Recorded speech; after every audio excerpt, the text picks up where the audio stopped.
রবের ইসলামী কিংডমে যত গুন্ডা মৌলবী রয়েছে, দুষ্টু পলিটিশিয়ান রয়েছে, এদের থেকে আল্লাহ তাআলার কাছে আশ্রয় চাচ্ছি।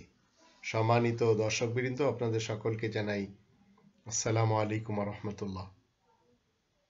নিজের ঈমানি কদম কিতালের মাধ্যমে শক্ত মজবুত করার পর ইবলিস এবং শয়তান যত নেতা নেত্রী এবং কর্মী রয়েছে, এদের সাথে আয়াতের রেফারেন্স দ্বারা সবচেয়ে বড় জিহাদ করা একজন মুসলিমের কাজ।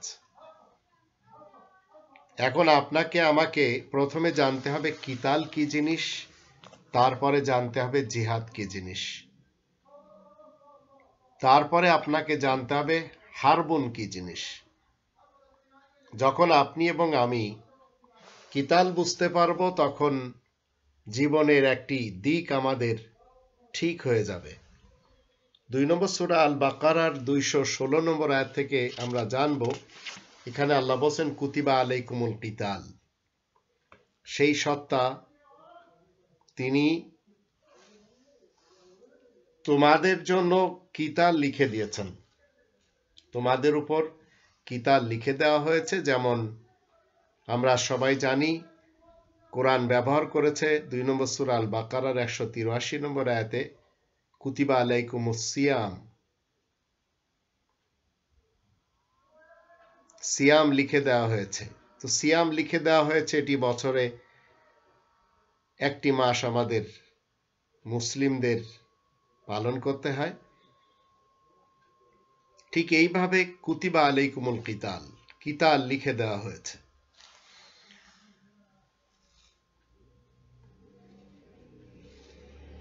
কুতিবা আলাইকুমুল কিতাল ওয়া হুয়া কুরহুল লাকুম ওয়া আসা আন তাকরাহু শাইআন ওয়া হুয়া খায়রুল লাকুম ওয়া আসা আন তুহিব্বু শাইআন ওয়া হুয়া শাররুল লাকুম ওয়াল্লাহু ইয়ালামু ওয়া আনতুম লা তা'লামুন। তোমাদের উপর কিতাল লিখে দেওয়া হয়েছে, কিন্তু তোমাদের কাছে তা পছন্দ নয়। তবে তোমরা হয়তো কোনো জিনিস অপছন্দ করবে, অথচ তাই যে তোমাদের জন্য কল্যাণকর।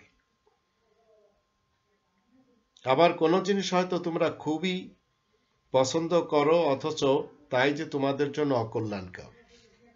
আল্লাহ তাআলাই বেশ জানেন, তোমরা কিছুই জানো না। কিতাল কি জিনিস? কিতাল হলো কোরআনের মাধ্যম দিয়ে সত্য বিদ্যা অর্জন করে নিজের কুরিপুকে হত্যা করার নাম কিতাল। আপনি যদি কোরআনের বিদ্যাই না জানেন, তাহলে আপনার কুরিপুকে হত্যা করবেন কি করে? কারণ কোরআনের বিদ্যা না জানলে আপনি বুঝবেনই না যে আপনার রিপু কি চাচ্ছে, আপনার ব্যক্তিত্ব কি চাচ্ছে। আপনাকে আর একজনের ব্যক্তিত্ব নিয়ে ওকালতি করতে হবে না। 25 নম্বর সূরা আল ফুরকানের 43 নম্বর আয়াতে আল্লাহ বলে দিয়েছেন, আফারাআইতা মান ইত্তাখাযা ইলাহাহু হাওয়া আফা আনতা তাকুনু আলাইহি ওয়াকিলা। যে ব্যক্তি নিজের ব্যক্তিত্বের চাহিদাকে ইলাহ হিসাবে মেনে নিয়েছে, তুমি কি তার ওকালতি করবে?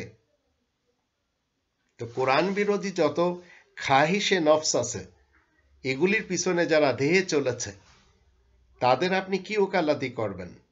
যারা এই পৃথিবীতে ব্ল্যাক লেবেল খায়, রেড লেবেল খায়, যারা কমল পানি পান করে, যারা Pepsi, Coca Cola, Fanta, Sprite, 7 Up, ক্যাটবল, রেড বল এগুলো যারা পান করে, এদের আপনি কি ওকালতি করবেন? আপনি কি পারবেন এদেরকে এই সব জিনিস থেকে দূরে রাখতে? যারা ধর্ষণ করে যাচ্ছে, জিনা করে যাচ্ছে, যারা বলাৎকার করে যাচ্ছে, এদের জন্য আপনি কি ওকালতি করবেন? কারণ এই কাজগুলি মূলত যারা করে যাচ্ছে, এদের কাছে কোরআনের সত্য বিদ্যা নেই। আর কোরআনের সত্য বিদ্যা যখন একজনের কাছে না থাকে, তখন তার জীবনটা এই পৃথিবীতে ভয়াবহ আকারে রূপ নেয়। আর এরাই মূলত ইবলিস হয়, এরাই শয়তান হয়। বিড়ি সিগারেট খেলে আপনার ক্যান্সার হবে, এটি আপনি ভালো করে জানেন।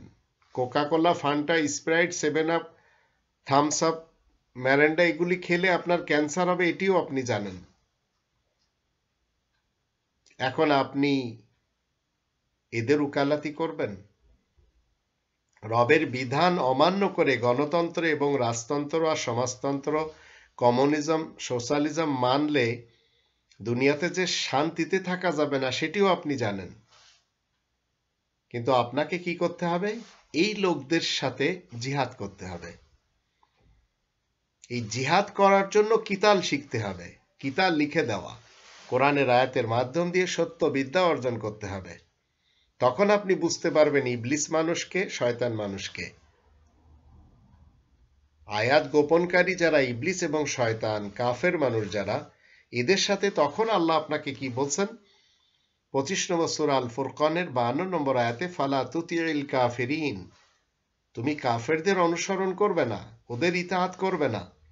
ওয়াজাহিদুম বিহি জিহাদান কাবীরা, আয়াতের মাধ্যম দিয়ে তাদের সাথে এই কোরআন দ্বারা সবচেয়ে বড় জিহাদ করবে। তো সবচেয়ে বড় জিহাদ করার জন্য আপনার হাতে তলোয়ার নিতে হবে না, আপনার ভিতরে কিতালের জ্ঞান থাকতে হবে। সত্যবিদ্যা অর্জনের জন্য প্রথমে আপনার কুরিপুকে আপনি শেষ করেন, এবার অন্যদের সাথে জিহাদ করেন। আর এই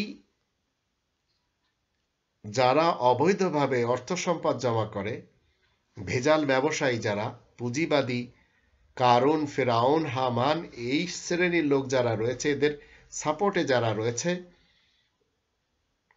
এদের বিরুদ্ধে আপনাকে যুদ্ধ করতে হবে না। একজন আওয়ামী লীগের বা ছাত্রলীগের বা যুবলীগের অথবা ছাত্র দলের কিংবা বিএনপির অথবা এই দুই দলের সাথে যারা জোট বেঁধে চলেছে, এদের মধ্যে যারা রিবাখোর, যারা তেল চুরি করে, গম চুরি করে, রিজার্ভ চুরি করে, দেশের মানুষের অধিকার হরণ করে, এদের বিরুদ্ধে আপনাকে যুদ্ধ করতে হবে না, কিন্তু এদের বিরুদ্ধে আপনাকে জিহাদ করতে হবে।